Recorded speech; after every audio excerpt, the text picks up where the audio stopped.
Mesdames et messieurs, bonjour. Je vous souhaite la bienvenue à ce webinaire Passeport pour le pays des pharaons avec Dolores Lamar, un véritable voyage virtuel en Égypte. Alors, on est très heureux de vous accueillir. Mon nom, c'est Anne Godbout. Je suis directrice de Spiritour, voyageuse spécialisée dans les voyages spirituels de ressourcement.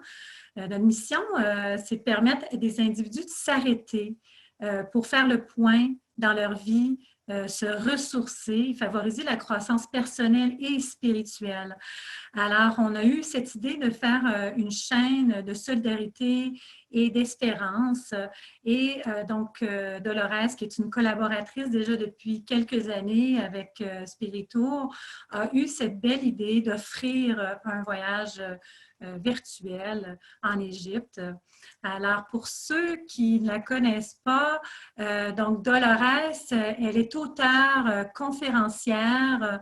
Elle a écrit 6 livres, elle pourra peut-être nous en parler un petit peu. Et puis, elle est aussi la fondatrice de l'Institut Dolores Lamar. Alors, elle a un parcours impressionnant. Elle est originaire de Capcha en Gaspésie. Alors, Dolores, à vous la parole.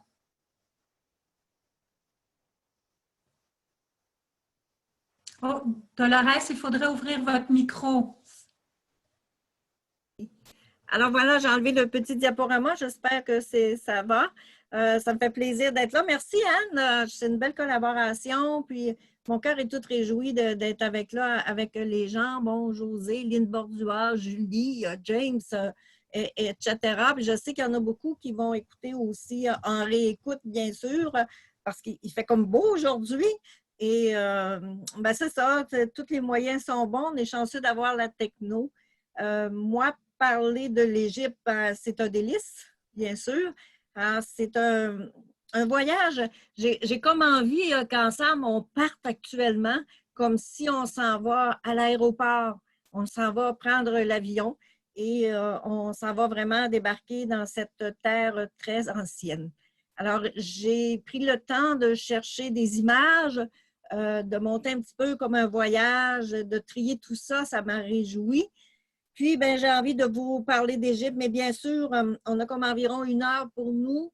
Parler d'Égypte, ça prendrait comme une semaine pour faire comme le tour. Mais allons-y, je vais essayer de sortir les grandes lignes.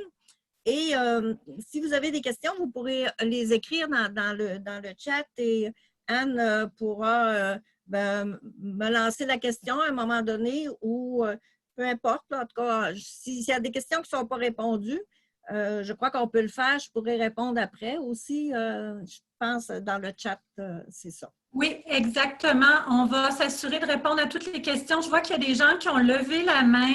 Alors, malheureusement, dans le mode webinaire qu'on a privilégié pour aujourd'hui, alors les micros, les caméras des gens qui écoutent ne sont pas ouverts, c'est seulement les animateurs. Par contre, vous avez le chat, donc juste à vérifier et vous avez question and answer, Q&A, qui est en dessous aussi. Donc, effectivement, oui, je vois Louise ici qui avait une petite question. Donc, tout est parfait de votre vidéo. OK, oui, c'est ça. Donc, vous pouvez poser vos questions dans le Q&A ou dans le chat et ça nous fera plaisir de vous répondre. Alors, c'est beau? Alors, on part? C'est parfait? Alors, je sors de ma voiture et on s'en va à l'aéroport.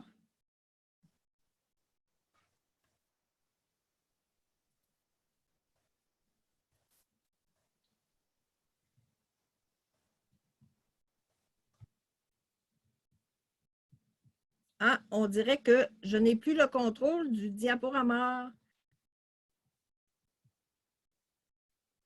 Tu m'entends bien, Anne? Oui, je vous entends. Normalement, c'est bien à vous là, le contrôle. Je vous laisse essayer peut-être avec vos petites Je l'ai. flèches. OK. Alors, nous voici. Donc, voilà, ça fonctionne. C'est beau. Alors, merci. Donc, pour commencer, en arrivant à l'aéroport, on peut regarder ensemble la carte de l'Égypte. L'Égypte est sur le continent africain. bien sûr. Donc, il fait chaud, on est bien agréable. Et elle est entourée de la Méditerranée et de plein de déserts. Alors, du côté de la Libye, le désert du Sahara, le Soudan aussi, qui est un désert, et on s'en va vers la droite. On a l'Arabie saoudite, bien sûr, le désert d'Arabie. Et un peu plus à droite encore, on va avoir, bien c'est sûr, Israël, la bande de Gaza, bon, tout ça. Mais ici, la péninsule du Sinaï. Je vais vous en parler parce que je suis allée 6 fois monter le mont Sinaï sur 7 voyages. Mais en fait, je suis allée 8 fois en Égypte, mais la dernière fois, on ne pouvait pas aller dans la péninsule à cause de Daesh s'était réfugié dans ces montagnes-là, et c'est ça. La caractéristique particulière de l'Égypte, entre autres, c'est, bon, vous voyez ici, c'est le Nil. Hein? C'est un fleuve qui a 6660 et quelques kilomètres et c'est le seul fleuve au monde qui part du sud en allant vers le nord. Alors, par le delta du Nil ici, il va aller se jeter dans la Méditerranée. Alors, ça a l'air comme d'une fleur ici, hein? Ça a l'air comme pour ceux qui connaissent un petit peu l'Égypte, ça a l'air comme d'un papyrus qui est là, puis c'est sa tige qui est là. Maintenant, par ce fait même, donc on va parler ici de la basse Égypte. Vous voyez ma petite souris qui se promène. Et on va parler de la haute Égypte ici. Là, on est comme à peu près, bon, dans la littérature, à peu près 5000 ans avant Jésus-Christ, bien sûr. Et ça, c'est à partir de ce qu'on a pu trouver, parce que l'écriture n'a pas toujours été présente. Il y a eu des signes, des symboles et tout ça, mais bon. Alors, ce qu'on a pu comme rapatrier, je ne suis pas non plus une spécialiste. J'ai appris par moi-même. La terre d'Égypte, d'abord, m'a renseigné beaucoup et plusieurs voyages m'ont amené à m'y pencher, à découvrir et à la visiter de plus en plus. Donc, on dit que, donc, on dit au nord, donc, c'est la basse Égypte, je le répète, et ici, c'est la haute Égypte. Anciennement, l'Égypte était donc séparée comme ça en deux, cette partie-là et cette partie-là. Puis bien sûr, il y avait des souverains, des rois, des pharaons qui ont occupé beaucoup de dynasties. Une dynastie, c'est une famille qui va passer de père en fils, etc. Une dynastie, parfois, ça peut régner pendant plusieurs années parce qu'il y a des pharaons qui ont régné longtemps. Et quand on change de dynastie, ça veut dire qu'il n'y a plus personne pour prendre la relève dans la famille, la relève royale du pharaon, et va être à ce moment-là une autre famille qui va passer. Donc, ça aussi, c'est tout du désert, Laurent, qui est là, tout du désert. Vous voyez qu'il n'y a pas beaucoup d'eau. Hein? Donc, la vie en Égypte, elle tourne beaucoup autour de deux choses, le Nil et aussi le soleil. Le soleil qui inonde les terres et aussi le soleil qui amène l'énergie de vie. On va parler beaucoup d'énergie au niveau de l'Égypte. On va parler de lumière, la vie, l'immortalité, la mort, les cycles, tout ça en Égypte, c'est la base de leur civilisation, de leurs croyances et tout ça. Alors, ici, vous avez en haut le Caire, qui est une ville importante. Il y a environ 70 millions, peut-être plus, d'habitants en Égypte, dans tout ça ici, là, surtout autour du Nil, bien sûr, parce qu'ils ont besoin d'eau. Et juste au Caire, il y a environ 23 millions d'habitants. Le Caire, c'est une ville qui est moderne, bien sûr, mais qui a aussi ses bidonvilles, c'est bon, tout ça. Maintenant, on dit 70 millions d'habitants, mais dans les campagnes, par exemple, il y a plus d'enfants puis qui ne sont pas recensés parce que les parents vont garder les enfants à la maison pour les travaux d'agriculture. Et ils ne sont pas recensés au gouvernement. Donc, il y a plus d'enfants, il y a plus de monde en Égypte que ce qui est sur papier. Il y a beaucoup de monde en Égypte, finalement. Quand au Caire, c'est comique parce qu'il y a plein de feux de circulation, mais il n'y a jamais personne qui respecte les feux de circulation. Puis il y a rarement des accidents, c'est assez spécial. Des fois, il y a 5 voies de large et tout le monde klaxonne. Mais finalement, il n'y a quand même pas si tant que ça d'accidents. Et ici, on va aller voir tantôt, on va se rendre à Gizeh, on va aller voir, donc ça, le plateau de Gizeh, c'est les chers, nos amis des grandes, les trois pyramides finalement. Puis, je veux juste vous donner comme un aperçu un petit peu là, de... Et on va aller se promener ici jusqu'à Aswan, qui est vraiment une ville typique d'Égypte, charmante.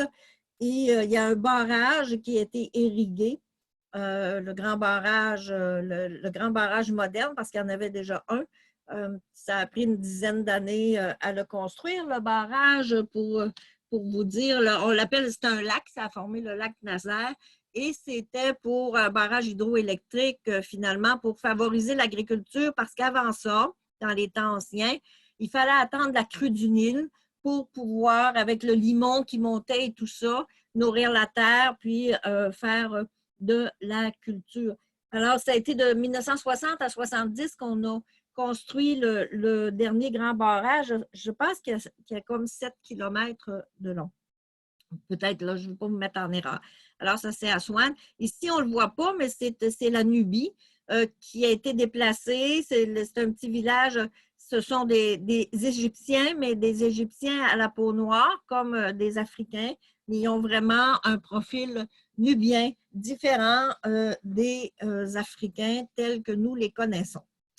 Alors, voilà. Ah oui, c'est vrai. Ici, on a le canal de Suez, vous voyez, qui a été en 1869 inauguré par la princesse Eugénie, qui permet de relier la mer Méditerranée à la mer Rouge. Donc, ça, c'est la mer Rouge ici.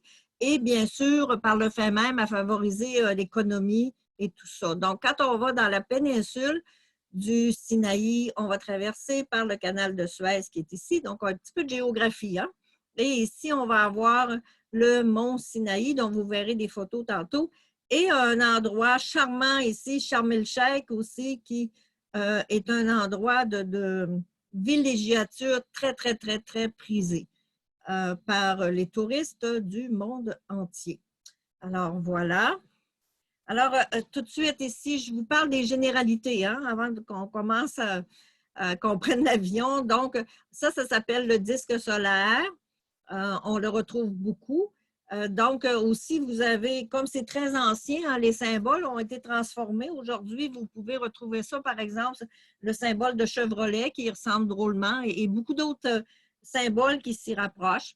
Le cercle représente la vie, l'univers, et en quelque part, c'est le soleil qui donne la vie. Et on le voit représenté comme un grand oiseau qui descend du ciel. D'ailleurs, pour l'Égypte, c'est le faucon. Et on retrouve aussi un grand oiseau comme ça, Golden Eagle, hein, n'est-ce pas? Ça vous dit de quoi aux États-Unis? Puis aussi, on va avoir chez les Incas, pas le faucon, mais bon, il est parti de ma petite tête. Alors, les vieilles civilisations, on retrouve souvent les oiseaux qui sont représentatifs, comme si la vie vient du soleil et qu'elle est amenée, et les ailes sont protectrices aussi pour les gens qui sont sur la terre. Et on arrive ici avec une petite clé de vie qu'on voit que le pharaon va tenir dans sa main gauche. Et c'est une clé qui est sacrée. Le pharaon est un être initié. De là aussi que plus tard, on parle des rois, encore aujourd'hui, qui sont initiés, c'est des rites sacrés. Et cette clé-là est une clé de communication. Le pharaon, qui veut dire la grande maison, est un être initié qui fait le lien entre le ciel, en quelque part, les divinités, parce qu'on parle beaucoup du monde des divinités en Égypte, et la terre, bien sûr, la terre d'Égypte. Alors, quand le pharaon veut comme communiquer, aller chercher de l'information, de l'aide, être guidé par ses amis des étoiles, on va dire, ben, il va se connecter avec cette clé sacrée qu'on appelle l'Ankh, A-N-K-H, Ankh, parce que ça vient comme d'abord Ankh. D'ailleurs, on retrouve les mêmes sons chez les Incas aussi, chez les Mayas, des noms particuliers avec des K, la lettre K dedans. donc beaucoup un son de gorge aussi.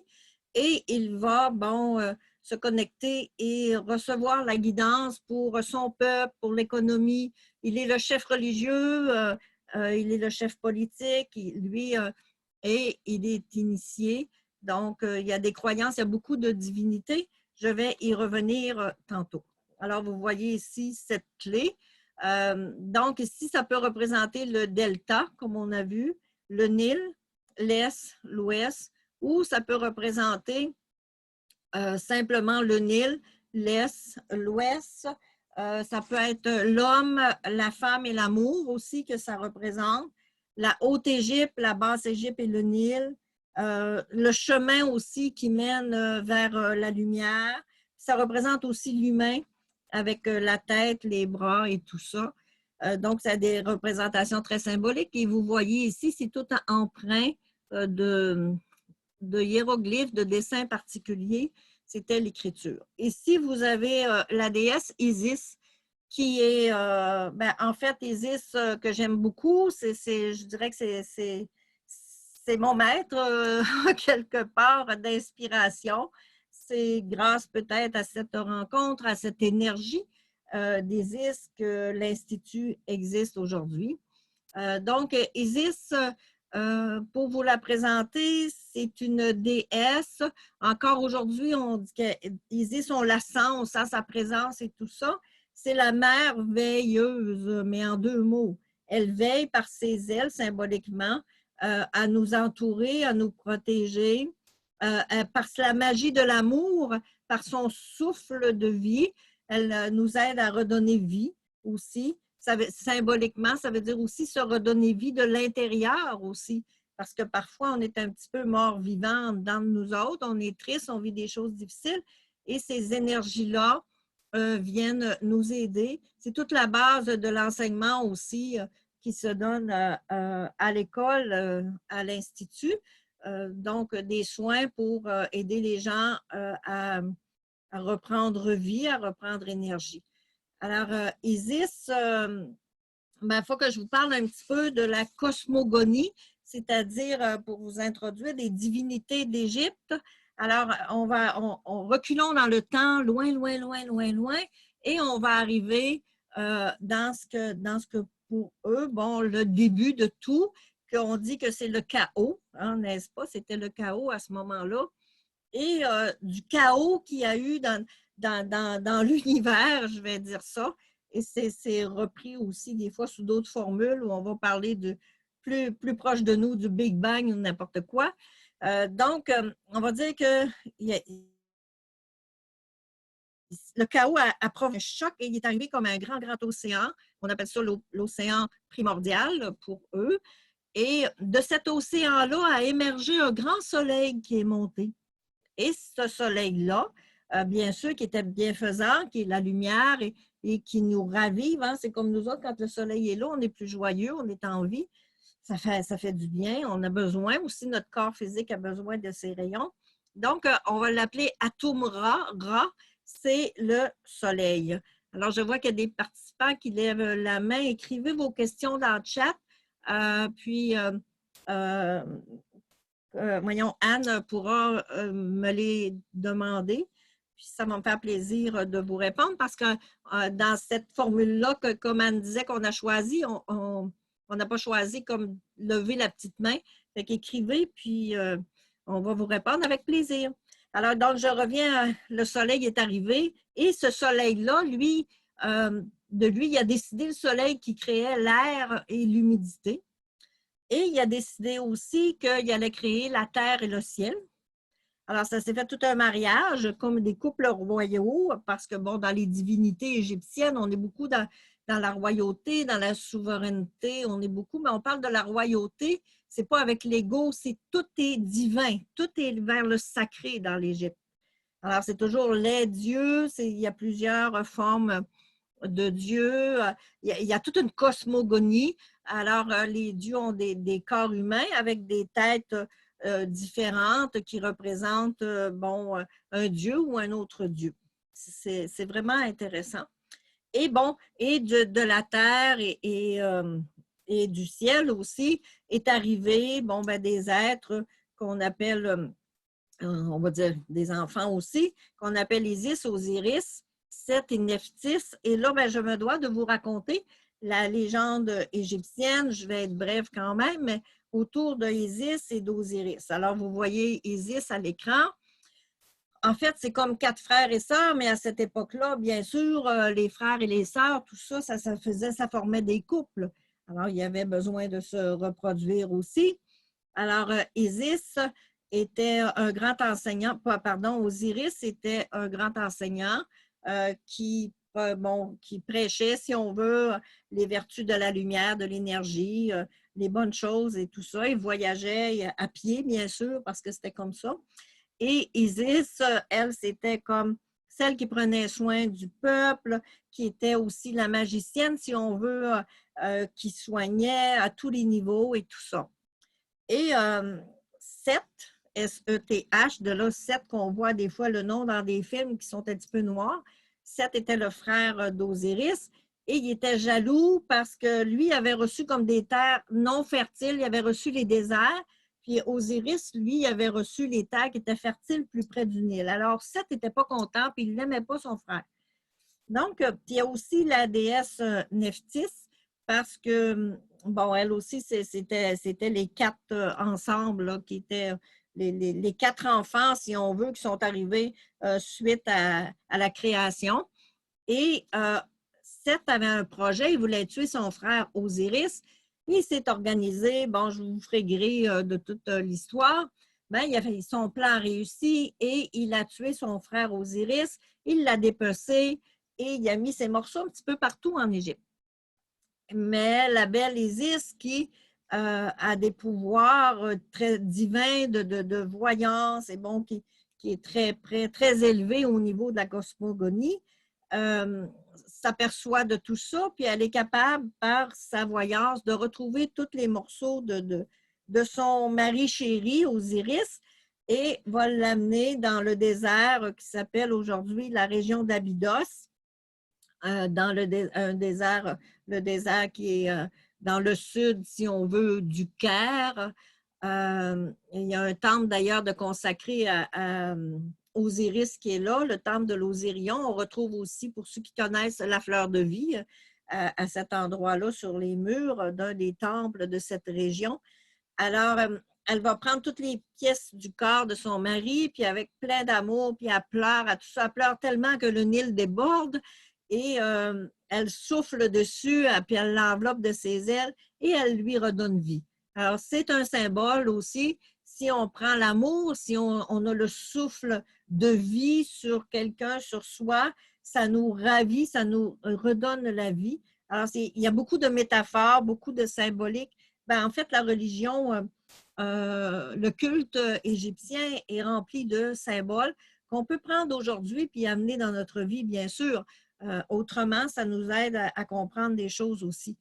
Alors, elle est tellement heureuse que son Osiris bien-aimé est revenu, qu'ils font l'amour ensemble et elle va être enceinte, enfanter un enfant qui va s'appeler Horus et il va devenir le dieu à la tête de faucon et il va être ainsi le premier pharaon. Il va devenir après le dieu des pharaons qui va initier les pharaons et pour toujours qui va s'occuper des pharaons. Et Osiris, lui, devient le dieu des morts.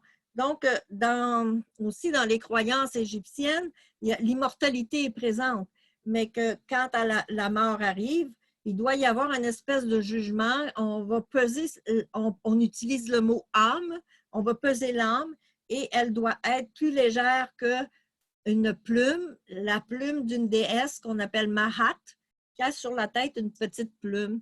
Et si le défunt, il n'y a pas eu une bonne vie, vous comprenez ce que je veux dire, le poids de son âme est plus lourd que la plume, donc son âme va être dévorée par le chacal.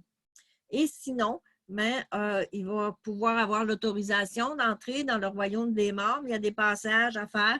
Puis ça rejoint beaucoup des religions d'aujourd'hui, mais exprimées autrement. Alors, c'est vraiment très, très intéressant. Je pourrais parler longtemps de la cosmogonie. J'aime ça. Alors, vous avez ici le papyrus qu'on retrouve beaucoup. Les papyrus, c'est une petite plante. Il y a quelqu'un qui a une question aussi, je crois. Suzanne Tardif. Bonjour, Madame Tardif. Donc, il y a une petite plante qu'on appelle le papyrus qui est le long ça pousse où est-ce qu'il y a de l'eau, finalement.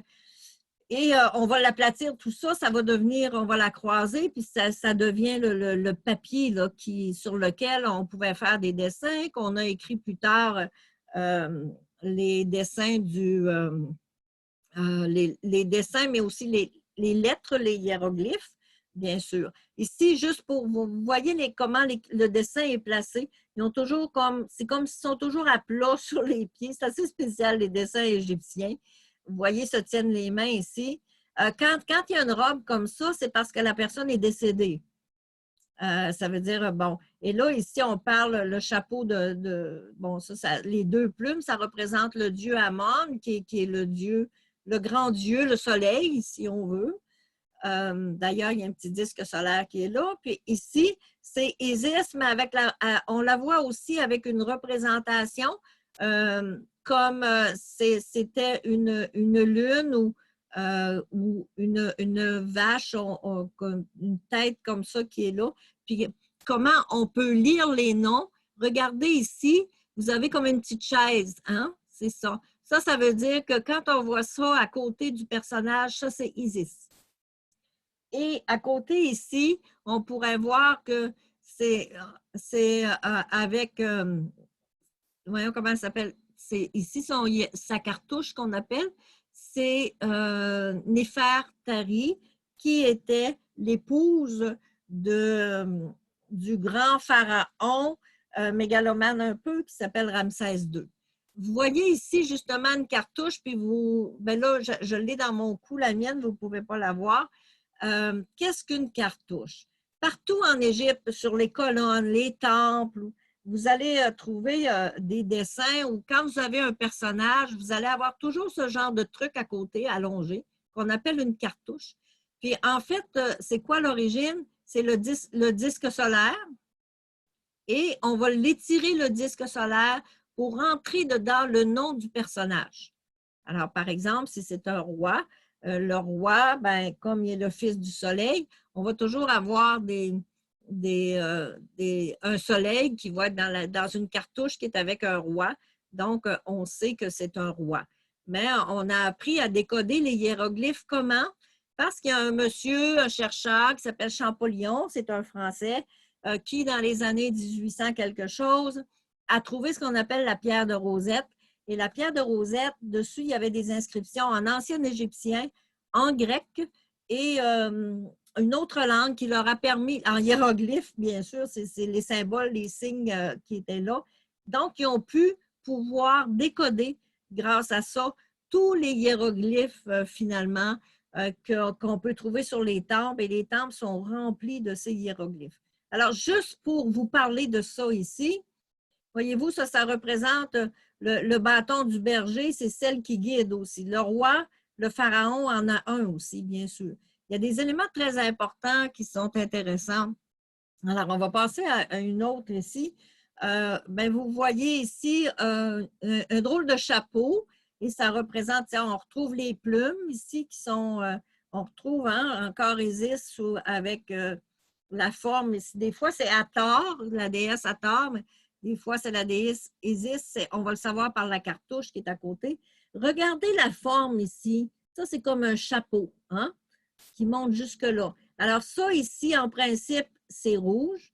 Et cette partie-là ici, c'est blanc. Ça veut dire que c'est la couronne de la Haute-Égypte. Et ça, c'est la couronne de la Basse-Égypte. Et quand il y a un des premiers rois dans la première dynastie, il a fait la conquête de la Haute et de la Basse-Égypte, il a unifié l'Égypte. Donc, depuis ce temps-là, les pharaons, les rois portaient les deux couronnes. Avant ça, il y avait juste une couronne. C'est toutes des petites affaires. Alors là, on approche de notre avion. On va prendre l'avion. Alors aujourd'hui, nous allons partir avec Égyptaire. Alors, très intéressant. D'ailleurs, je l'ai fait à plusieurs reprises avec Égyptaire. Alors, on prend un Boeing 777 et nous voilà partis en direction de l'Égypte, bien sûr. Et là, tchou, on est déjà arrivé, ça s'est fait très vite. Donc, notre petit autobus nous attendait et on chante, on est content, on est fatigué, il y a un bon décalage horaire, mais on est heureux et on tape dans les mains ici, là, mon amie Diane de l'époque, qui était aussi ma compagne et ma directrice de trans aussi, parce qu'à l'époque, je travaillais aussi en canalisation. L'infirmière s'était transformée en, en personnage spirituel. Et c'est ça, et ça a accompagné ma vie depuis, bien entendu.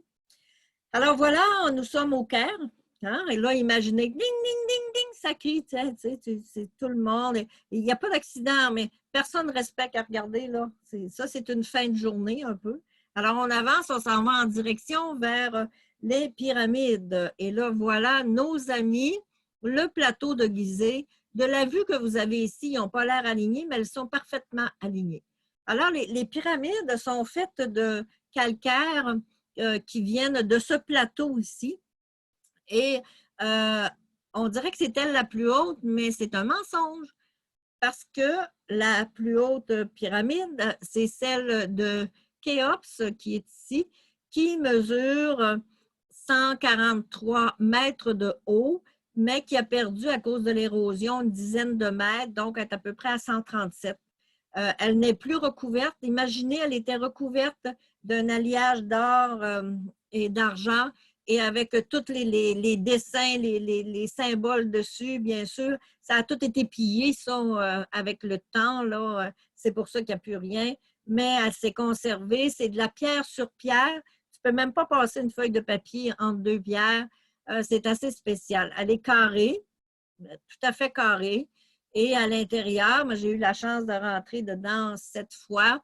C'est assez spécial de vivre l'expérience pour nous rendre ici dans la chambre, ce qu'on appelle la chambre du roi. Pour moi, à mes yeux, c'est une pyramide, bien sûr, qui est initiatique parce que entrer dans cette pyramide-là, ce n'est pas juste d'un point de vue touristique, c'est aussi très spirituel. Un voyage en Égypte, c'est un voyage qui est très, très spirituel.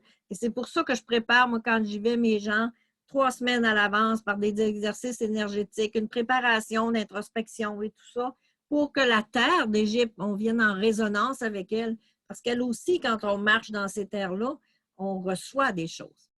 Allons voir celle qui est ici, qui a l'air plus grande. Bien, imaginez que ça, c'est Képhren, c'est le fils de Khéops. Khéops, c'était un grand pharaon, mais qui n'était pas tellement aimé, mais bon. Les pharaons, ils construisaient leurs pyramides pendant leur règne. Hein? Alors, c'était bon, supposément, il y a 2 théories. Alors, comme on ne sait pas la vérité, on dit qu'il y avait des esclaves qui travaillaient. Puis d'autres théories qui disent, ben, ça venait par l'évitation, les pierres et tout ça. Je vous laisse faire vos propres conclusions. Je n'ai pas de réponse. Regardez comment l'autobus est petit à côté ici. Donc, elle a gardé encore un petit pignon. Hein? Elle est plus petite, mais le fils, il était coquin. Il a fait construire sa pyramide sur un promontoire, donc il voulait que sa pyramide paraisse plus haute que celle de son père, hein, le vilain. Alors, c'est ça. Donc, voilà, on pourrait en parler plus, mais je vous donne comme... Et la dernière, et non pas la moindre, c'est Mykérinos. J'ai aussi pu aller dedans. Ben, tout ça ici, là, Gizeh, puis c'est très, très grand. C'est une nécropole. Qu'est-ce qu'une nécropole? C'est où les pharaons, les familles royales allaient enterrer leurs êtres chers, bien sûr.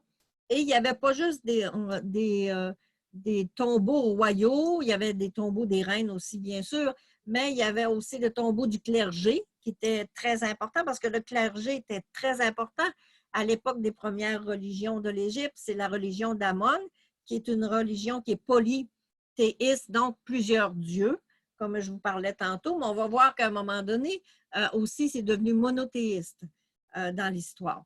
Alors, aujourd'hui, quand on est sur le plateau, on le voit bien, il y a plein de recherches qui se font encore là, par plusieurs pays qui contribuent parce que c'est vraiment un patrimoine nationale, hein, cette terre-là. Vous voyez ici la Grande Pyramide un peu de plus près. Vous voyez un peu l'érosion qui est là, mais c'est quand même très, très solide. Alors, on peut entrer, je ne vois pas la porte d'ici, mais on peut entrer en montant, puis la porte est comme à peu près à cette hauteur-là, où on peut rentrer, la visiter. Il n'entre pas qui veut non plus, parce que c'est très limité à une centaine de personnes par jour. Bon, à côté de la Grande Pyramide, on a trouvé bien enterré et conservé ce qu'on appelle la barque solaire. C'est donc, ils ont créé comme un petit musée. Regardez, il y a des gens, regardez comment c'est grand. Et là, je vous mets, tiens, vous la voyez ici d'une autre façon. Vous voyez les gens. Et cette barque-là, elle était utilisée une fois par année à la fête de l'Opette pour aller sur le Nil. Quand le Nil montait, il y avait la crue du Nil parce que le reste de l'année, c'était pas mal sec quand c'est la sécheresse. On est en Afrique. Alors, ça allait avec au mois de juillet, quand il y avait l'étoile Sirius apparaissait dans le ciel à la limite de l'horizon, tout ça, c'était la crue du Nil et il y avait une grande fête. Et là, on avait la fête, je vous montrerai tantôt, où on célébrait en deux grands temples à Karnak et à Luxor. Et là, il y avait tous des rituels, c'était les grands prêtres. Imaginez ça avec des fleurs, avec de l'or tout partout. C'était beaucoup le pays de l'or parce que l'or représente le soleil. Le soleil qui réchauffe, qui redonne la vie, c'est partout, là, c'est pas juste en Égypte. Alors, c'est intéressant, c'est assez grand. Quand on est ici puis on est proche, mais ils l'ont trouvé parfaitement et il n'y avait pas là-dedans, il n'y a pas de clou, rien, là. C'était tout fait avec, tout attaché avec des cordages. Et les cordages sont là, on les voit dans des endroits, ils les ont enlevés. C'est sûr que là, ils ont recollé les pièces pour empêcher que ça se brise, mais on peut voir aussi toutes les photos quand ils l'ont déterrée. Elle était enterrée comme si elle avait un sarcophage. On avait mis sur elle plein de gros blocs de granit pour la protéger. Alors, ça avait été très volontaire de l'enfouir, bien sûr. Ben, ici, vous voyez, je vous parlais tantôt du jugement. C'est juste une représentation. Il y a tellement d'histoires, c'est tellement intéressant. On pourrait parler longtemps, là. On pourrait prendre des journées pour parler Il y a plusieurs chapitres, l'histoire est infinie. Alors, vous voyez ici le chacal, hein, vous voyez la pesée, vous voyez l'âme qui est là, la plume, c'est-à-dire de la grande déesse Mahat qui est là. Et puis là, vous voyez l'âme de la personne. Et si l'âme est plus légère que la plume, elle va être accompagnée puis elle va pouvoir faire tout son chemin. Ici, c'est Anubis. Anubis, finalement, c'est le fils de Seth et de sa sœur Nephthys ensemble. Et le chacal, il est là, lui attend, il est prêt à manger l'âme là aussi. Puis vous voyez le dieu à tête d'ibis ici, c'est le dieu des scribes. C'est aussi le dieu en thanatologie, hein? C'est qui est là.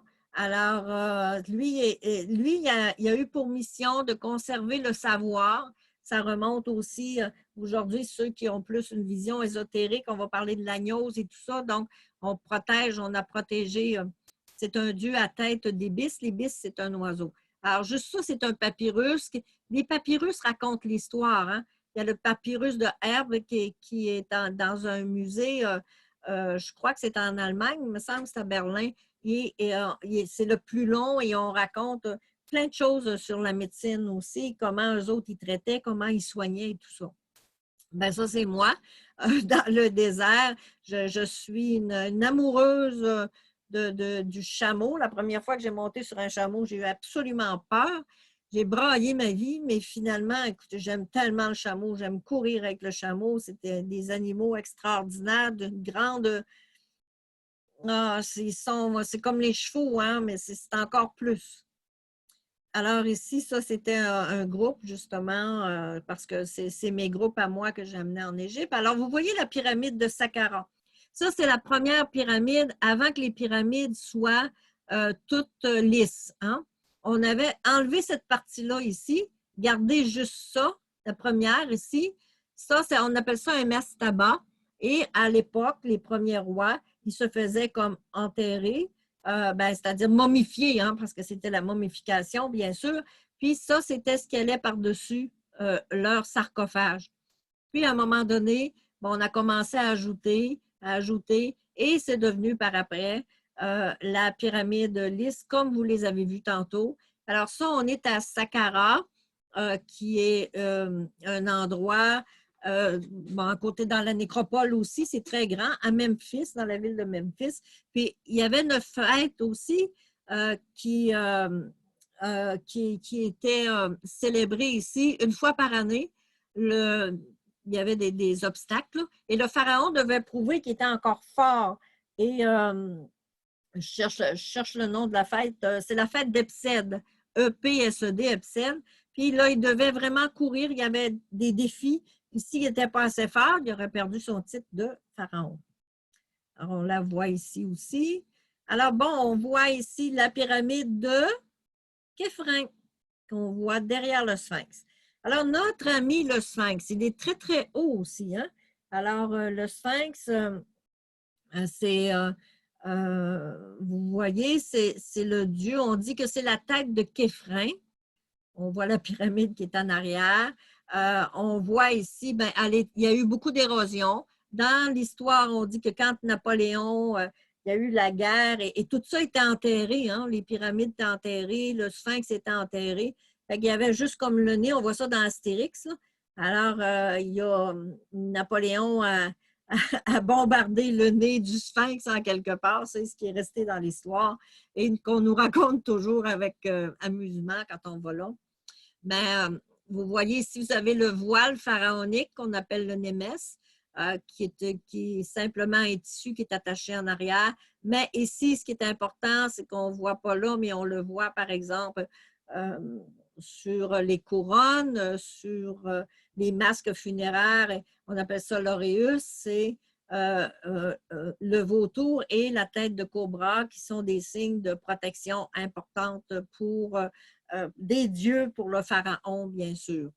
Le Sphinx lui-même, je pense qu'il mesure, je ne m'en souviens plus, mais le Sphinx, je vais vous dire ça, je suis bonne, j'allais 20 mètres quand même de haut, puis il pèse à peu près 20 000 tonnes. Fait qu'il est c'est tout en granit, lui aussi, là. Et sa tête est tournée vers l'est. C'est un corps de lion. Hein.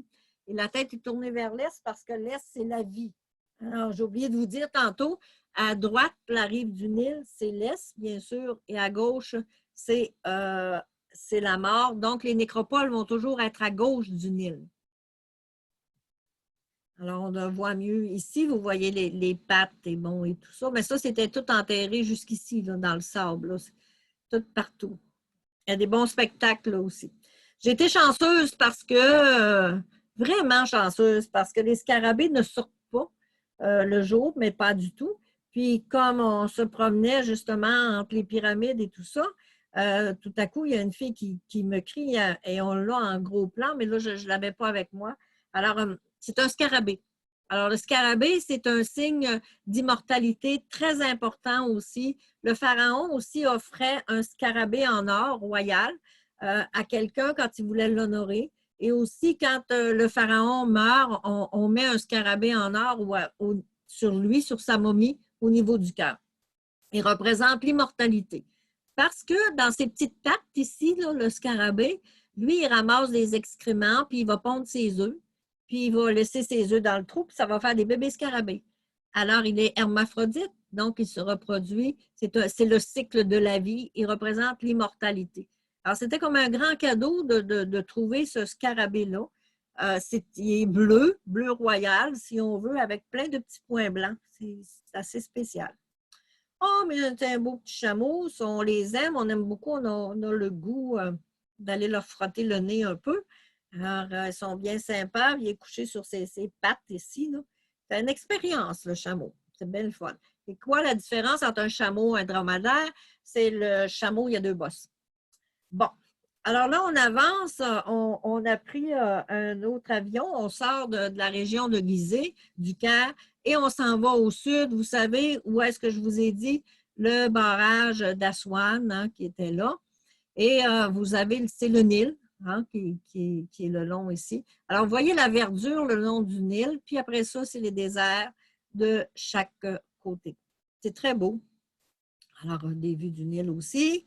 Voilà, c'est comme merveilleux. Et là, imaginez-vous, il fait chaud, il y a des oiseaux, c'est paradisiaque, l'Égypte, mais il y a une énergie vraiment particulière et qui fait aussi que dans le jour, n'importe quand, on dirait qu'il fait doré partout. Ça nous donne cette impression-là. Alors ça, moi, je les appelle les taxis, ils sont drôles.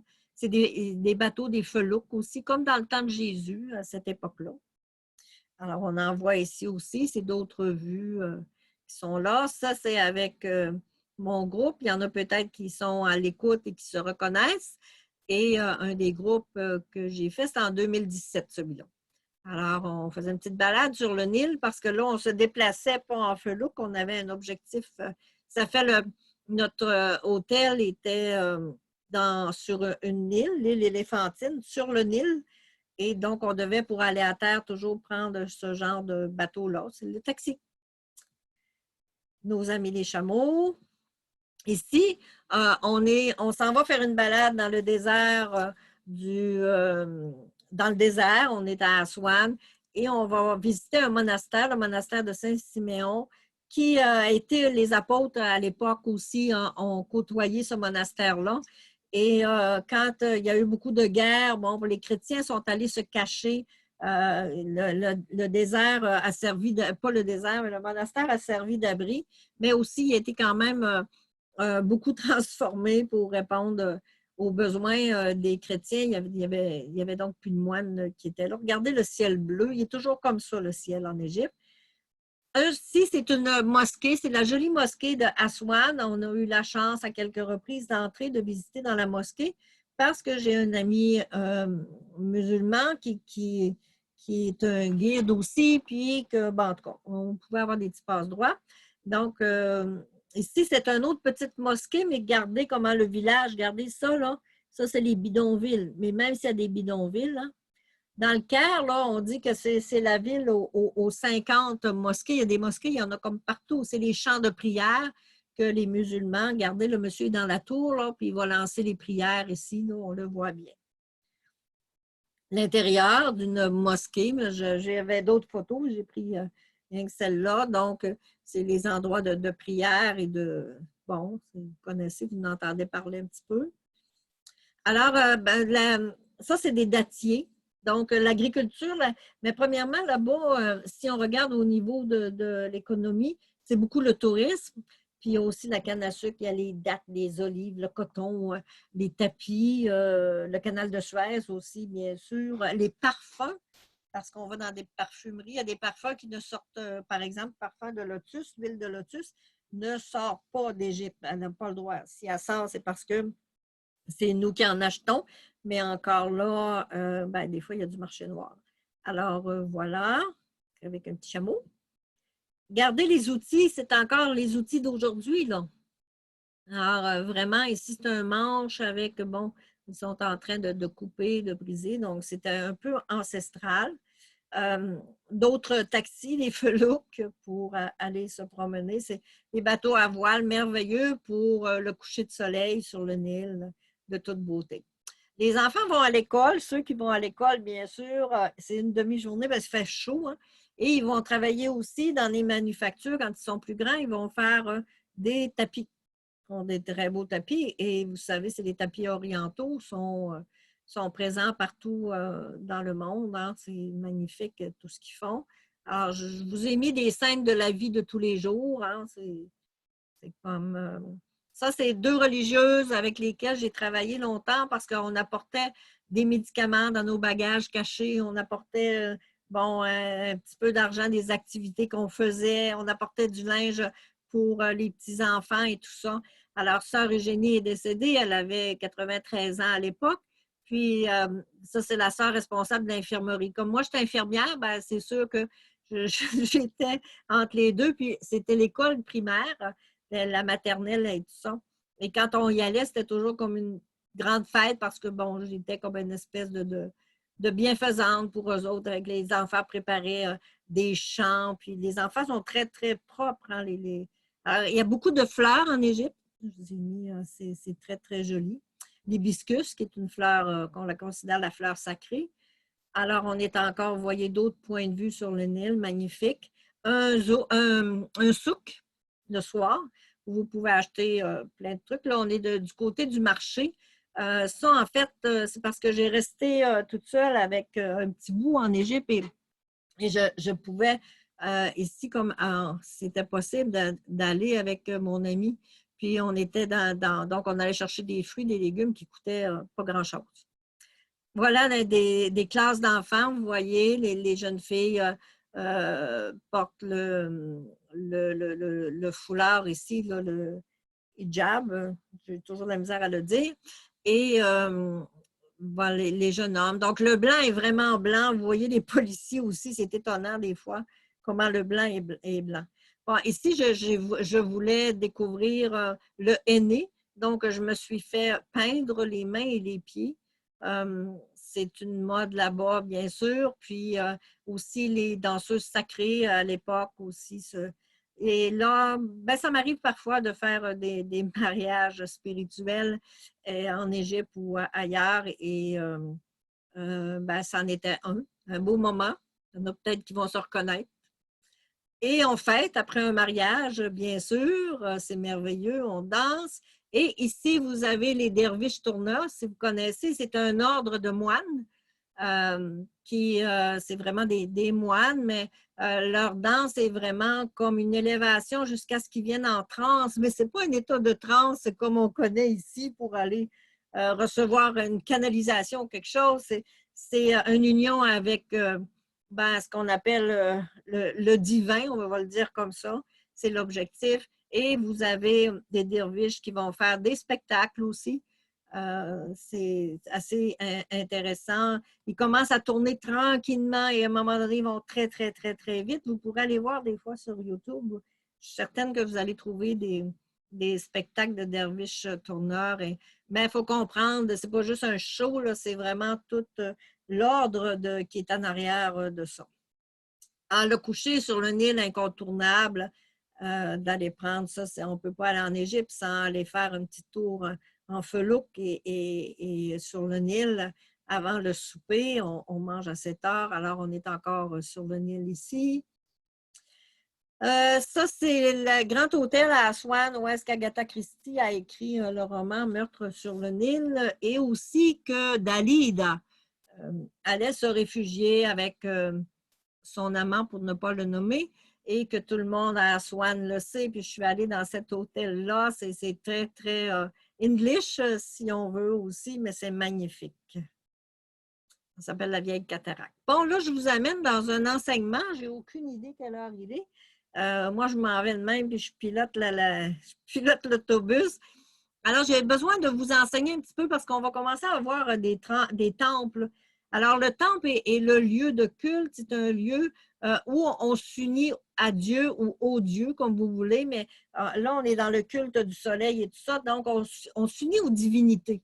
En Égypte, c'est le soleil qui permet la vie et à l'intérieur de ça, bien, il y a toute une cosmogonie, mais c'est un peu comme nous, en quelque part, quand on prie le ciel de nous aider ou peu importe. Alors, les temples ont toute une configuration semblable. Il y en a des plus petits, des plus grands. Je vous explique, puis après, on va voir des photos. Ici, ça s'appelle les pylônes. Alors, c'est des grands blocs qui sont élevés, très, très hauts. Et chaque côté ici et là, il va y avoir du marbre, pas du marbre, mais du granit doré qui est très pesant. Puis la carrière était à Aswan. Et des fois, ils se demandaient comment est-ce que ce granit-là, parce qu'il y en a juste à Aswan, il faisait voyager jusqu'au Caire, parce qu'on en retrouve au Caire, on en retrouve à Luxor aussi. Les obélisques sont faits de granit qui viennent d'Aswan. Alors, donc, quand il y a des fêtes ou des cérémonies religieuses ou tout ça, on va entrer par ici. Et là, le peuple a le droit c'est la cour péristyle, ça veut dire carré, et elle est faite avec tout plein de grandes, grosses colonnes que vous allez voir tantôt. Celles-là sont un petit peu la base, un peu rondelette, bombée, si on veut, représente le papyrus. Ensuite, on va avoir une salle hypostyle, puis on va en avoir une autre hypostyle. le peuple a le droit de rester juste ici. À partir d'ici, c'est le clergé. Alors, les grands prêtres et tout ça, qui faisaient tous les rituels et qui servaient des offrandes, et on avançait, et on avançait, et on arrivait dans ce qu'on appelait le Naos, le Saint des Saints. Puis là-dedans, il y avait une statue, et chaque temple est dédié à un dieu particulier qu'on va fêter, qu'on va honorer, bien sûr, mais c'est toujours la statue est dans le Naos. Ça me fait beaucoup penser, comme nous autres aussi, tu sais, les religions se sont inspirées des vieilles religions. Hein? Alors, dans le tabernacle pour les catholiques, là, ben, on met comme la représentation de Jésus qui est là, de la divinité. Pour nous, c'est Jésus. Pour eux autres, c'était leur divinité. C'était une statue. Alors, qui était là au lieu que ce soit comme les hosties ou bon, etc. Vous voyez autour ici, il y a des petites salles et tout ça, ces murs, c'est tout gravé. Là. Il y a plein d'hiéroglyphes, il y a plein de bas-reliefs qui représentent, qui racontent l'histoire de l'Égypte parce que il faut que les murs, c'est très, très, très, très haut, tout ça. Alors, dans les chapelles aussi, on a des maisons de naissance pour les souverains quand les madames accouchaient, les reines. Ben, fallait que c'était un symbole, il fallait que l'enfant soit près de Dieu, donc il y avait une chambre de naissance. Il y avait aussi, c'était des dépendances économiques, donc il pouvait y avoir aussi des salles dans lesquelles il y avait des choses pour, bon, des marchandises pour l'économie, tout ça. Puis aussi un temple, c'est un lieu d'enseignement. Donc, il y avait d'autres salles où c'était pour les enseignements, puis tout ça, on appelait ça des chapelles. Alors, voyez-vous les noms d'anciens qui reviennent aussi à l'époque qu'on connaît. Alors ça, c'est le temple d'Horus. Il est très bien conservé. On va le voir tantôt. Il est magnifique, le temple d'Horus. Alors, vous voyez, plus on avance ici, plus on est dans un temple. Ici, c'est les colonnes sont droites. Ici, c'est des colonnes qui représentent le lotus, ici, qui sont plus... et on avance tout le temps. Si on avance, puis le plancher monte, lui. Et on arrive ici dans le Naos où il y a le Saint des Saints. Et comme tout est associé au soleil et à la lumière, ben c'est toujours l'orientation est toujours que à l'est. Et quand le soleil se lève, ils vont faire les rituels ils vont ouvrir les portes du Naos et le rayon de soleil arrive parfaitement sur la statue. Alors, comme si c'est pour élever la divinité, la nourrir aussi de lumière et de force et tout ça. Alors, vous avez un temple, très beau temple ici à Aswan, bien conservé, qu'on appelle le temple de la déesse Isis, justement, qui est très long sur le bord du Nil, magnifique. Il est juste à côté de son emplacement ordinaire parce qu'il a été déplacé par l'UNESCO quand ils ont fait le barrage du lac Nasser parce que l'eau montait et le temple a été inondé. Et il a été déplacé pierre par pierre, morceau par morceau, un ouvrage colossal qui a pris, je ne vous dirai pas combien de temps. On le voit encore ici. C'est très beau. On le voit encore. Et on voit ici des bas-reliefs. Vous voyez la couronne là-bas, c'est de la Haute-Égypte, on voit bien. Donc, on voit ça, c'est Horus, le dieu Horus qui porte la couronne des deux, le dieu des pharaons. Et on voit ici, je ne me souviens plus comment il s'appelle celui-là, des fois ils sont compliqués, mais en tout cas, il est mort, il a cette petite jupe de même. Puis, on va voir ici, il faudrait que je lirais si c'est à tort ou si c'est un petit peu petit pour essayer de trouver la chaise d'Isis. Mais bon, c'est une des deux déesses qui est là. Et ça, c'est très gros aussi. On voit juste une partie. On le voit ici, ça vous donne une idée. Là, je suis à côté, j'ai pris cette photo-là, mais ça vous donne une idée. Ici, on rentre dans le temple aussi. Et là, on déménage, on prend un petit autobus, on fait à peu près 4 heures de route et on s'en va encore plus au sud et on arrive à Abou Simbel. Alors, le roi Ramsès, le pharaon Ramsès, c'est un mégalomane. Il a fait énormément des choses. Les statues ici ont 20 mètres de haut, si ce n'est pas 30. Regardez la hauteur des personnes à côté là, qui sont là. Et on va entrer dans le temple par ici. Imaginez, puis à côté, il y a le temple, on va le voir tantôt, de son épouse chérie qui s'appelle Néfertari. Parce que, bon, ces femmes-là étaient très belles, ça avait toujours un lien avec l'esthétisme aussi. Et ce temple-là a été aussi inondé, il était plus bas, quand ils ont créé le lac Nasser. Et c'est des ingénieurs et tout ça ils ont coupé exactement le temple, ils l'ont redéménagé pour sauver le patrimoine un peu plus haut. Imaginez, ça a pris beaucoup de temps pour tout faire ça. Alors, on le voit ici, un autre angle. Le soir, donc là, on voit son entrée. Et lui aussi, au fond, je ne sais pas si j'ai une image au fond, mais au fond, bien sûr, il y a une statue en plein milieu du roi Ramsès II. Et quand le soleil se lève, ben, le rayon de soleil arrive direct au niveau du troisième œil pour éclairer la divinité que le pharaon est considéré un être divin. Vous voyez ici la barbichette, hein? Hein, ça, on appelle ça une barbiche postiche. C'est comme un signe d'immortalité. Alors, le pharaon, donc, il porte ça avec comme une espèce d'élastique, là, la barbichette, parce qu'il est immortel. Quand il va être dans sa tombe, dans les tombeaux, on va comme mettre des objets pour qu'il mange et qu'il puisse avoir des mœurs parce qu'on croit à une autre vie. Puis, on croit que l'âme va revenir aussi. Alors, il y a besoin de prendre soin de lui, puis c'est pour ça. Puis vous voyez, ça équivaut comme, dans sa tête, ça c'est Ramsès, puis ça c'est sa femme ici. Alors, elle n'est pas grosse, hein? Elle est à côté des fois elle est entre ses jambes, des fois elle est à côté. Donc, c'est ça. L'intérieur, bon, on le voit ici. Je suis contente d'avoir mis cette diapo-là. Alors, on voit ici, le soleil arrive directement là, quand il est. Alors, c'est très intense hein, comme énergie dans ces temples-là. Le frisson nous monte d'un colonne. On a envie de pleurer. C'est vraiment.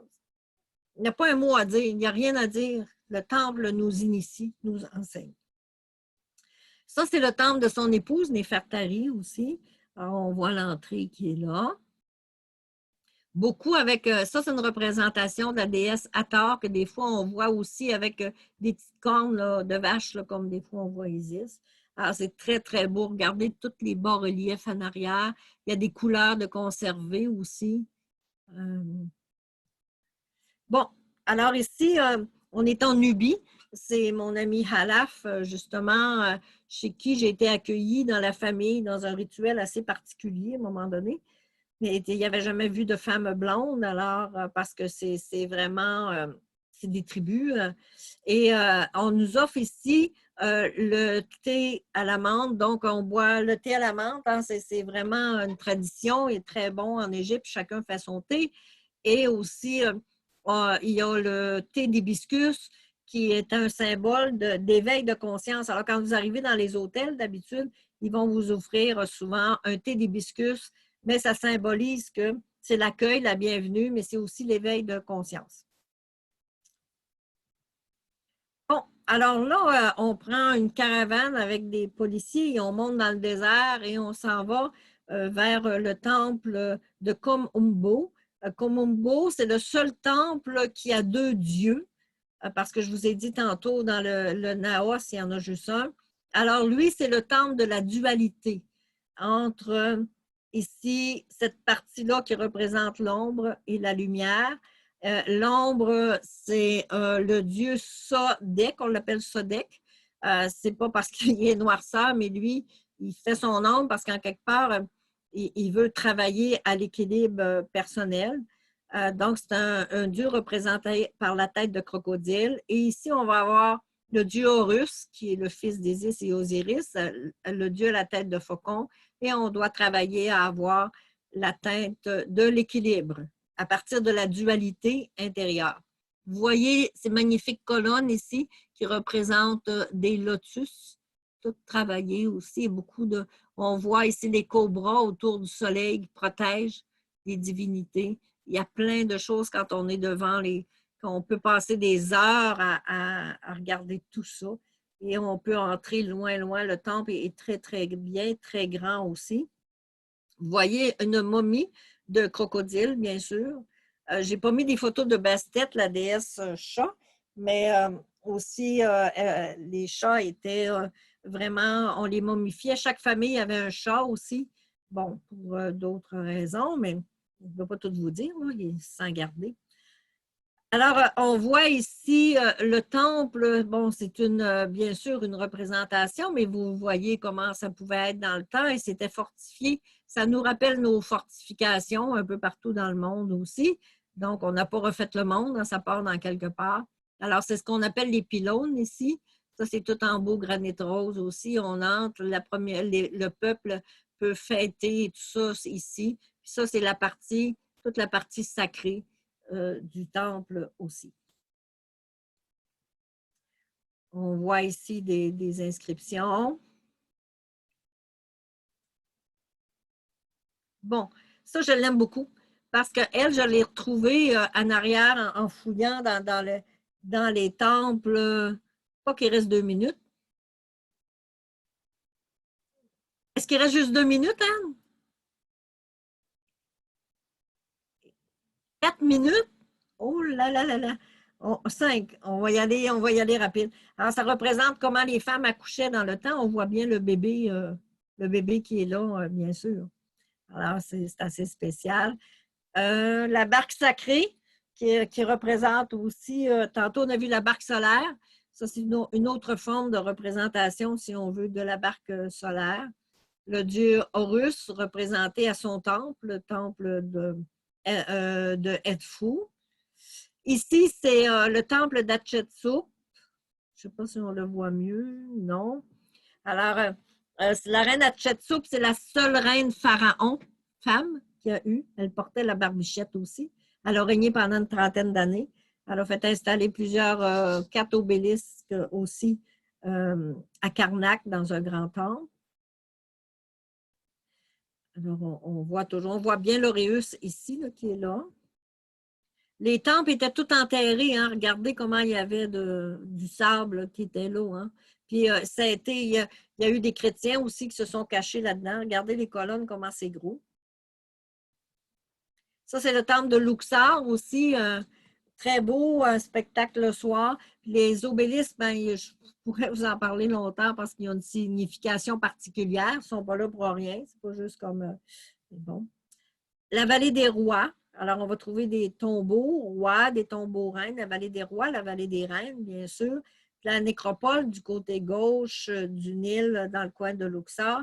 Et là, on part pour le monastère de Saint-Sinaï, de Mont-Sinaï, c'est des moines orthodoxes. Alors, c'est très intéressant parce que là, il y a une bibliothèque que j'ai eu accès, j'étais chanceuse, et il y a des écrits, j'ai vu un évangile écrit de la main de Saint Matthieu. Mais bon, il y a aussi un bébé du buisson ardent parce que ça a été là. Bon, là, on rentre tout dans l'histoire de la chrétienté, tout ça, c'est très intéressant. Le lever du soleil. Bon, il y a des centaines de gens qu'on monte le soir, la nuit. On part vers minuit, puis on va monter le mont Sinaï, on l'escalade à pied. Un petit bout en chameau, puis après ça, il y a 700 marches arides à monter pour voir le lever du soleil. Notre ami Akhenaton, ben, je n'aurai pas le temps d'en parler vraiment, mais il y a toute une histoire et c'est lui qui a amené la religion d'Aton. C'est lui qui disait les rayons du soleil sont guérisseurs, donc on peut les utiliser à travers nos mains aussi. Il y avait différents cultes et on dit que sa tête aussi était un peu différente des autres. Donc, il y avait un occiput qui était très prominent. Je ne suis plus capable de le dire. Bon, merci beaucoup à ma belle Dodo. On passe à d'autres choses. Mais j'aurais pu vous en parler beaucoup d'atomes. C'est intéressant. Vous voyez des hiéroglyphes qu'on peut apprendre et qu'on peut, avec nos lettres, on peut écrire nos choses aussi. Alors, une petite balade en calèche, si ça vous tente. On peut encore un petit peu de felouk sur le Nil au coucher du soleil. Et ça, c'est un lever de soleil à l'hôtel. Voilà. Encore un petit peu en calèche. Et le musée du Caire, le premier musée du Caire, on en a un nouveau, magnifique, qui va être inauguré. Mais là, avec tout ce qui s'est passé, ça a été retardé, mais à côté des pyramides. Hein? Tout l'extérieur reproduit les anciennes pyramides. Alors, ça, c'est à Aswan le soir. Parfait, 2 minutes. Donc, on est en campagne, je vous passe ça vite. Quand on roule en autobus en campagne, vous voyez un petit peu que ça, c'est des manufactures de tapis. Les femmes. Alors, ça, c'est des villages typiques en dehors des villes. Donc, la nourriture, les pots, les petites choses comme ça. Les chichas, parce que tout le monde fume avec ça, la pipe, là. Fume pas du hache. Puis, ben, encore le temple d'Edfou qu'on a vu tantôt. Ici, c'était pour mesurer la hauteur de l'eau du Nil. On pouvait voir la crue du Nil par là. Ça s'appelle un nilomètre. Edfou encore. Ici, on voit, c'était pas Edfou tantôt, c'était Komombo, la dualité. Ça, c'est Edfou. Magnifique temple. Voilà, on voit bien Horus ici. Et là, on est à Luxor, le matin de bonne heure. Il y a souvent des montgolfières. C'est magnifique aussi à Luxor. Ça, c'est des gens que je connais. C'est une boutique que j'arrête toujours. Les gens sont très gentils. Puis une famille. Il y avait beaucoup de misère à ce moment-là parce qu'après le printemps arabe, ça a été difficile. Les colosses de Ménon, qui sont ça aussi, il y a toute une histoire. On pourrait en parler longtemps. Et on arrive à l'allée des Sphinx. Il y a des centaines de sphinx qui bordent les allées du temple de Karnak jusqu'au temple on en voit quelques-uns ici. Et ça allait, on peut s'imaginer que ça se prolonge pendant plusieurs kilomètres jusqu'au temple en face de Luxor. Et on prenait la barque sacrée entre les deux temples pour la fête de Hopet. Alors ici, on arrive au temple de Karnak. C'est comme on rentre. Il faut imaginer hein, qu'ici, il y avait des drapeaux, il y avait plein de choses. C'était tout doré. Vous voyez la hauteur encore des colonnes, c'est merveilleux. Regardez comment c'est haut. Ça, c'est notre ami Ramsès. Ça, c'est particulier parce que c'est l'endroit sacré du temple de Karnak aussi. C'est pour ça qu'on était un peu en méditation. Les chrétiens ont défait les... puis ont fait des Jésus quand ils ont habité. Le lac sacré, qui représente l'océan primordial aussi. Pour les rituels, bien sûr, à Karnak, un très, très grand lac. Luxor. Ici, ils fabriquent les bijoux. Alors, ils m'ont monté en haut pour me nettoyer une bague. Voilà, ça, on est dans le désert ici, le temple de l'Osirion, très, très bien conservé. Ça, on a eu le droit d'aller dans des souterrains où on n'était jamais allé. C'est pas touristique vraiment, là. Assez initiatique parce qu'il n'y avait pas de monde, parce qu'on est allé après le printemps arabe. Je suis allée, je ne suis pas peureuse, moi. Je sais pas, je me sens chez nous en Égypte, puis c'est ça. Alors, la mer Rouge, alors un petit bain dans la mer Rouge. Le puits de Moïse, un des puits de Moïse, quand il avait besoin de l'eau pour faire boire son peuple. Alors, on a gardé les femmes bédouins que j'adore, que j'aime beaucoup. Ça, c'est en allant à Sinaï. Alors, ça, c'est dans le désert, c'était notre motel. Et bon, vous voyez tout le monde qui monte, là. Tout ici, là, vous voyez ça, ça monte, ça descend. Là. Ben, la nuit, là, ça l'a monté par l'autre bord, puis là, ça descend par ce bord-là. Et ça parle toutes les langues. Puis on va jusque sur le toit, là, ici. On en voit, il y a encore du monde, là. 2400, ça, c'est sur le dessus, il y a la petite chapelle. Puis là, rendu là, tu entends parler plein de monde. Regardez les marches, comment ça, c'est les 700 marches. Mais avant, c'est tout un chemin de taxi-bottine. Alors, voilà encore le désert de Sinaï. Et on arrive au Caire, c'est la fin du voyage. Le Caire, comme vous voyez, c'est une ville très, très enlumiérée. Et c'est la fin. Voilà! Pas pire, hein? Donc, je suis arrivée dans le temps. Alors, je dis merci à Anne Godbout de Spirito Voyage pour la confiance et la complicité. C'était une joie. Espérant, à vous tous, que l'Égypte aura su graver en vos cœurs une parcelle de la passion qui anime le mien. Je suis une amoureuse de l'Égypte. Voilà. Bon, dans toute votre passion, Dolores, c'est très intéressant, je dirais même passionnant de vous entendre. Je sais que vous auriez pu nous en parler encore très longtemps. Alors, peut-être qu'on fera une partie numéro 2. Mais en tout cas, merci beaucoup de tout nous transmettre ça avec tout votre cœur. Ça a été extraordinaire. Peut-être en quelques mots, Puis on va terminer là-dessus. Pourriez-vous juste nous dire comment l'Égypte, ça, je pense, ça a un peu transformé votre vie, hein? Eh bien oui, parce que d'aller en Égypte, il y avait un appel, bien sûr, mais euh, comme on en parlait un petit peu à un moment donné, je te racontais, le premier voyage où j'ai été à la rencontre de quelque chose dans l'invisible qui a défini mon futur et défini encore mon présent et mon futur. Parce que la terre d'Égypte elle-même initie, et même dans la grande pyramide, et bon, et tout ça. Finalement, j'ai été guidée dans mes 2 premiers voyages à recevoir de l'information qui était plutôt à un niveau subtil de mon cerveau, mais qui a eu une intégration et les années après m'ont amené m'ont poussé très fort en réveillant des connaissances, la science. Et c'est sûr, moi, je suis une chercheuse par moi-même, une autodidacte, j'apprends beaucoup. J'ai la passion des vieilles civilisations et comment les gens utilisaient l'énergie pour la santé, etc. Bon, et donc, c'est ce qui m'a amené à créer l'école, l'Institut, sous je dirais, le manteau de l'énergie de la grande dame Isis, cette grande déesse si chère aux Égyptiens et qui colore ma vie. Elle est en arrière de moi dans le bureau à tous les jours. Puis des fois, dans cette période actuelle, des fois de confinement que nous vivons, je me retourne vers elle pour trouver mon chemin. C'est une accompagnatrice.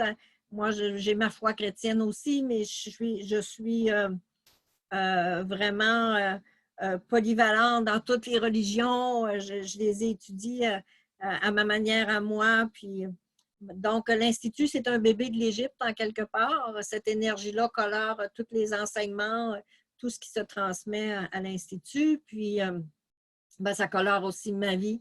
Mais je n'ai pas fini d'apprendre, je continue tout le temps. Puis, c'est une source infinie, mais une belle énergie solaire aussi. Puis, c'est vrai, le soleil, ça nous ravit, ça nous donne la vie. Puis, c'est ça. Alors, je remercie les étoiles, en quelque part. J'aime croire, ça me fait du bien que nous venons d'une seule origine cosmique implantée sur Terre. Peu importe nos systèmes de croyances à nous autres, on vit avec nos systèmes de croyances, mais pour moi, je suis comme une fille des étoiles en quelque part, comme tous mes frères et sœurs terriens, parce qu'on les aime, on aime cette lumière-là, ça nous fait du bien, on aime les étoiles, le soleil et tout ça, puis quand on les voit, ça nous fait du bien. Alors, c'est un peu de cette lumière-là qui peut passer à travers moi, puis à travers les diplômés de l'Institut, ben, ça fait du bien et c'est merveilleux. Alors, si tantôt, je pourrais répondre à des questions particulières. Merveilleux. Il y avait pas vraiment de questions, surtout beaucoup, beaucoup de remerciements. Une petite couple de questions que j'ai déjà répondues. Il y avait un petit commentaire par rapport au scarabée. On nous demandait si c'était aussi un signe de fertilité féminine. Non, c'est pas dans ma connaissance à moi.